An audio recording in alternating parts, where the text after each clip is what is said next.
Just off the flight line at Misawa's engine test facility, a group of airmen in charge of keeping pilots safe is busy inspecting the key components that power fighter jets. Here at the engine test facility, we'll get the engine from the engine shop that puts it together and make sure it does its preliminary test to make sure anything doesn't leak or something doesn't pop out. Then we'll run it through a series of diagnostics tests, kind of like your car.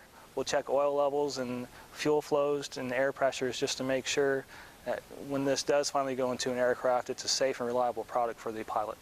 Basically what we do is run uninstalled engines like this one right here. And we run installed 2 as well on the jet. We have another hush house down the road that lets us facilitate that for the flight line. Make sure that we're keeping all our engines up and ready to go at all times so that the flight line can keep the jets up and running. When their inspection finishes, they've ensured the engine will do its part in accomplishing the fighter wing's mission during operations. If the pilot doesn't feel comfortable taking the aircraft because of the engine, then we failed our job, and we don't want that to happen. They spend their days keeping up with the high demand the 35th Fighter Wing places on them. The workplace here in Misawa is very high tempo. I came from a job that had mostly civilian workforce and where they do a wonderful job supporting their military members.